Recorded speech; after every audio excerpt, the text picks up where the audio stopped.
तो अगले जन्म में गुरु ना बनाने से उसको मनुष्य जीवन नहीं मिलेगा। नेक्स्ट जीवन मान लीजिए वो कुत्ता बन गया अगले जन्म में, और कुत्ता बनकर आप देखते हो आजकल एक कुत्ते के लिए कितनी फैसिलिटीज दी जाती हैं उस सेठ साहूकार के द्वारा जो कुत्ते को पालता है। अलग से उसका रूम होता है, कमरा, और उसमें एसी लगे हैं। पहले कूलर लगाते थे, आजकल एसी लगाए जाते हैं उनके लिए। और उसके खाने को भी बहुत अच्छा भोजन मिलता है। दिन में नौकर नवाते हैं, खूब सैर सपाटे कराते हैं। और फिर क्या होता है, गाड़ी में वो कुत्ते का मालिक तो ड्राइवर बनता है और कुत्ता मालिक की सीट पर बैठकर ऐसे गर्दन निकाल कर बाहर देखता चलता है ठाठ से। अब उस कुत्ते ने पिछले जन्म में बिना गुरु किए दान धर्म किए वो मालिक ने दे दिए उसको। आम व्यक्ति को भी वो सुविधा उपलब्ध नहीं है जो उस कुत्ते को उपलब्ध है। कार भी है, ड्राइवर भी है, एसी रूम है, खाने को संशोधित भोजन भी है, बहुत बढ़िया आहार है, सारा उसको प्यार मिल रहा है। अब इस जन्म में उसने जो कुछ भी कराया था पूर्व जन्मों में, वो बगैर गुरु के वो सारा पुण्य दे दिया काल भगवान ने। वो देना पड़ता, जैसे कर्म करेगा वैसा फल तो देगा ही देगा। लेकिन वो सुविधा मिली कुत्ते के जीवन में, और नेक्स्ट जीवन उसका सूअर का होगा।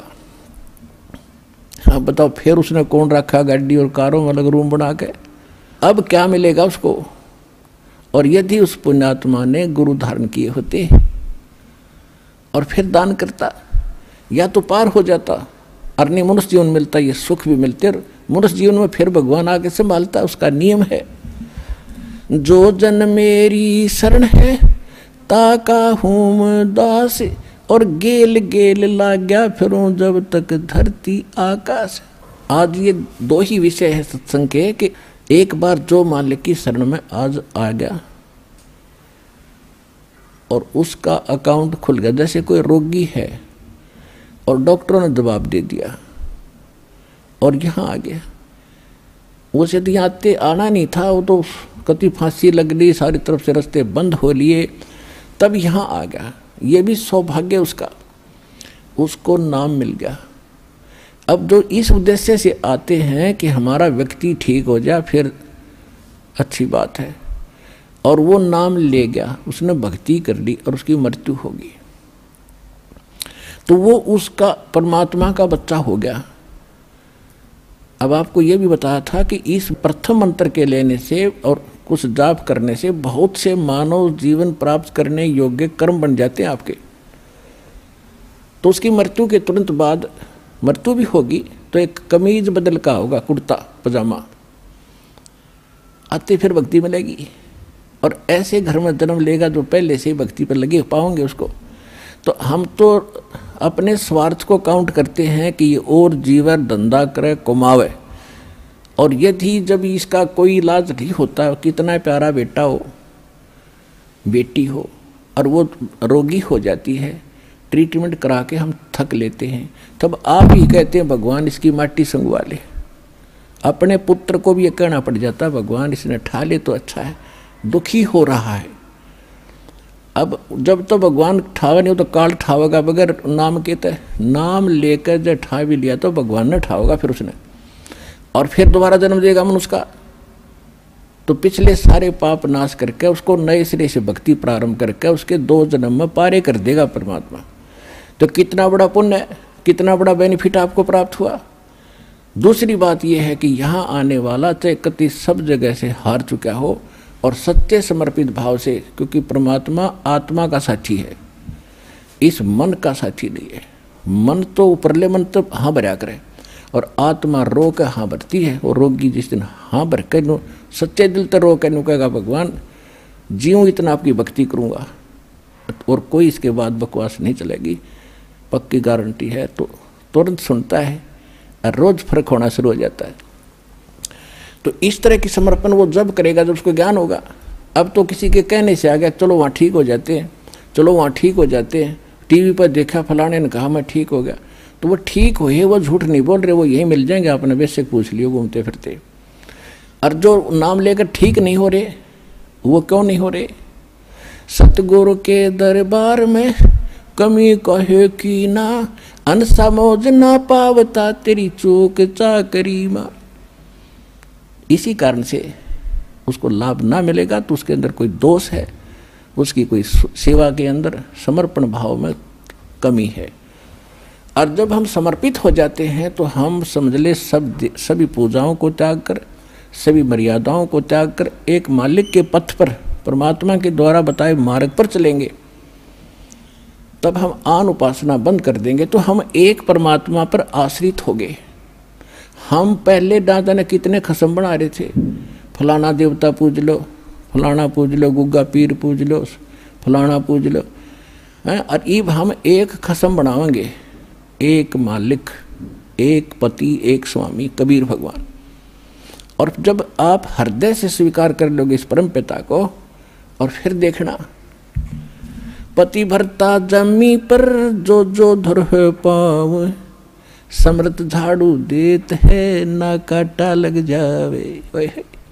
कहते हैं ऐसा भाव में जब आप आ जाओगे, कबीर साहब के अतिरिक्त कोई भगवान नहीं होगा आपके हृदय में, और अन्य किसी देव से झाड़ फूक कराने वाले से सपने में भी कोशिश ना करना, सोचना भी नहीं, तो आप पति भरता पद पाओगे। कहे कबीर सुनो भी साधो, मैं तो हूँ विश्वास में, विश्वास कर दिया तो मैं तेरे साथ हूँ, अविश्वास रखेगा तो मैं तेरे साथ नहीं हूँ, जैसा तू करेगा वैसा तुझे दे ही दूंगा।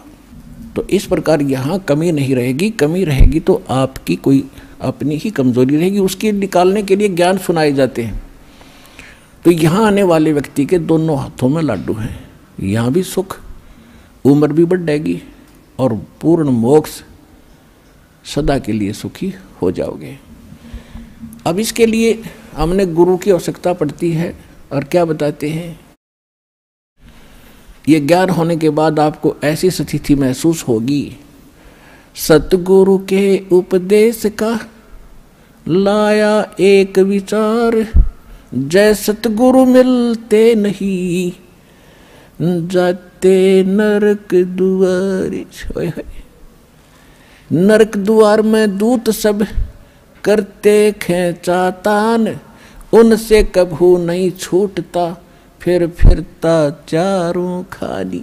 चार खानी, ये चार प्रकार के पशु पक्षी जलचर, ये जो कीड़े हैं सभी ये चार खानी के अंदर आते हैं। चार विभागों में बांटा है इन प्राणियों को। चार खानी में भ्रमता कभू न लगता पार, सो फेरा सब मिट गया मेरे सतगुरु के उपकार। इस शरण में आ जाने से, प्रथम मंत्र प्राप्त ही हो जाने से, पहली बात तो कि जो नाम ले लेंगे फिर या मौत निकट नहीं आ सकती आपके। परमात्मा से परिचित वो महापुरुष भी कहते हैं, काल डरे करतार से, जय जय जय जगदीश, जोरा जोड़ी झाड़ता पगरज डरे शीश। अब क्या बताते हैं, काल जो पीसे पीसना और जोरा है पनिहार, ये दो असल मजदूर हैं मेरे सतगुरु के दरबार। जोरा कहते हैं मौत को, क्योंकि पुण्यात्माओं इस अध्यात्म मार्ग के कुछ शब्द अलग होते हैं, तो इसमें समझाया भी जाता साथ के साथ। जैसे गीता अध्याय नंबर 7 के श्लोक नंबर 29 में, उसमें लिखा है कि जरा मरण मोक्षाय यतन्ति ते, वो परम तत्व विदु कृष्णम अध्यात्म च अखिल च कर्मम, के जो जरा और मरण से छूटने के लिए प्रयत्न करते हैं। वहाँ जरा माने है वृद्ध अवस्था और मरण माने मृत्यु। तो वो तत्परम से उस परमात्मा से परिचित हो चुके हैं, जो संसार की किसी और वस्तु की तरफ ध्यान जिसका नहीं जाता, भगवान जो दे उस पर सब्र करते हैं और अपनी भक्ति उद्देश्य रखते हैं। और जरा यानी बुढ़ापे के कष्ट और मृत्यु के कष्ट से जो बचने का प्रयत्न कर रहे हैं, वो उस भगवान से पहचान चुके हैं, सारे कर्म को पहचान चुके हैं। तो वहाँ जरा माने वृद्ध अवस्था, यहाँ जोरा बोला है कि जम जोरा जा से डरे। जोरा माने मृत्यु और काल के दूत। फिर यहाँ कहते काल डरे करतार से जय जय जगदीश, और जोरा ये मृत्यु, जोड़ी झाड़ता यानी परमात्मा के जूते झाड़ता है ये, यानी नौकर असली नौकर है या मौत। और नौकर मालिक के हुक्म बिना कोई काम नहीं कर सकता। काल जो पीसे पीसना, पहले राजा लोगों के यानी नौकर पीसा करते थे। कहते ये काल यहाँ का 21 ब्रह्मांड का स्वामी ब्रह्म, ये तो सतगुरु कबीर भगवान का जो सोच लो पीसना पीसने वाला नौकर है, जो सबके लिए व्यवस्था उससे करवा रहा है, ऐसे समझ लेना। यानी ये नौकर है, उसके हुक्म से सब काज कुछ हो रहा है। और जोड़ा जोड़ी, जोड़ा जोड़ा माने मौत, जोड़ी माने जूते झाड़ता है।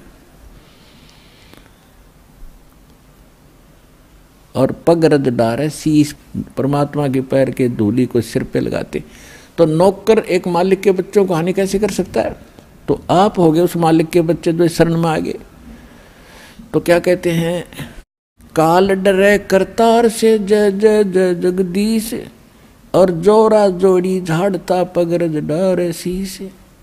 काल जो पीसे पीसना, और ये जोरा है पनिहार। अब दूसरे शब्दों बता रहे कि ये काल यहाँ का जो सबको खाता है, ये तो परमात्मा की चक्की पीसता है। और मौत भगवान का पानी भरती है। पानी भरना मतलब नौकरानी हुआ करती थी राजाओं के। और ये दो असल मजदूर हैं मेरे सतगुरु के दरबार, गरीबदास जी बता रहे हैं। तो आप उस परमात्मा की शरण में आ गए हैं। तो यहाँ क्या बता रहे हैं कि सतगुरु के उपदेश का अब लाया एक विचार, और जय सतगुरु ना मिलते तो जाते नरक द्वार। नरक द्वार में दूत सब फिर करते खेचा ताण। अब आप न पकड़ के कोई कुआं में गिरना चाहे, क्या खुश होके गिर जाओगे? पूरे हाथ पैर मारोगे, चिल्लाओगे और बैक मारोगे जितनी आपकी पैर बसाओगी। तो वहाँ तो नरकवीर कुआं भी हाहाकार माच रही, उनका पीटे जा रहे हैं, कोई सड़ रहे हैं, कोई कौवे नोच रहे, और उस गड्ढे में आपको फेंकने के लिए ले जाते समूह के समूह को। हजारों की संख्या में यम के दूत भाले ले रखे होते हैं। ये जो शरीर है आपका, ये तो ऊपर का कुर्ता पजामा है, असली शरीर तो अंदर है इसके, जिसको सूक्ष्म शरीर कहते हैं। उसमें प्राणी मरता नहीं, लेकिन दर्द बहुत होता है। तो ये भूत प्रेत उस सूक्ष्म शरीर में घूमते हैं, वो आपको नहीं दिख सकते। और वहाँ वो शरीर होता है, उसको फिर जब आदेश हो जाता धर्मराज से, धर्मराज के यहाँ से न्यायाधीश से, जाओ इसको नरक में, इसको स्वर्ग में, इसको गधे की योनि में, इसको कुत्ते की योनि में, वो तो फटाफट चले जाते हैं। यम के दूत जब उसको लेकर चलते हैं पूरे टोल के टोल को, जैसे डांगर पशुओं को फाटक में रोकते समय वो वापस भाजन गलठ मार मार के अंदर ठोक्या करें।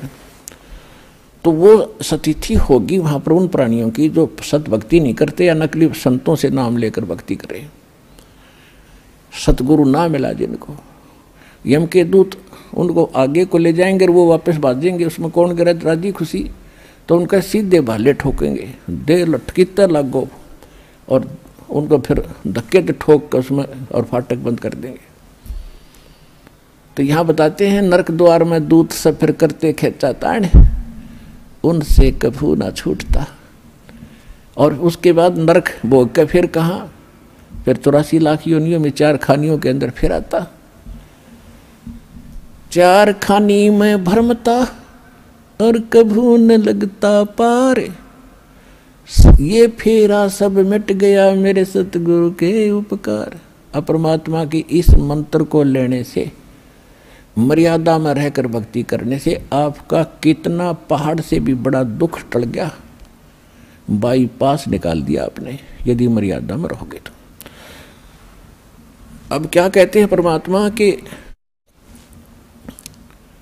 सतगुरु के सजदे करूं कर्म छुटाए कोटि, और जो सतगुरु की निंदा करे उनके यम तोड़ेंगे होठ। कि ऐसे संत ने जो इतना उपकार किया, इतना निर्मल मार्ग, और ऐसे पहाड़ से भी भारी दुख जीव के बचा रहे हैं। और यहाँ इस जीवन में भी करोड़ पापों से आपको बचाया जा रहा है। बीड़ी मत पीना, शराब ना पीना, मांस मत खाना, भाई किसी की आत्मा ना दुखाना। अब आपको इतनी दया और ज्ञान होगा भगवान का, तो फिर आप इन पापों से बच के सारा दिन भगवान की भक्ति करते हो ना, बैठ के गप्पे मारो, किधर ताश खेलो, किधर राजनीति बतलाओ, किधर सिनेमा मार्ग फुड़वाओ बैठे बैठे। अब कितने बाईपास निकाल दिए, कितने कर्म छुटवा दिए आपके बुरे। कहते हैं सतगुरु के सजदा करूं कर्म छुटा एक कोट। और ऐसे सतगुरु की जो निंदा करें फिर यम के दूत उनके होठ तोड़ेंगे, यानी ऐसा पीटेंगे कि तर लागो। होठ तो नाजुक होती है, कोई बालक न धमकावे तो उठा पर ना मारा करे, एक आधा थप्पड़ चट्टू कमरे में मार ले। कहते वो होठ भी फूटेंगे तो नो सोच लो बेरहमी से पीटा गया वो। तो कहते वहाँ इतनी पिटाई होगी आपकी। ऐसे महापुरुष की जो निंदा भी करते हैं।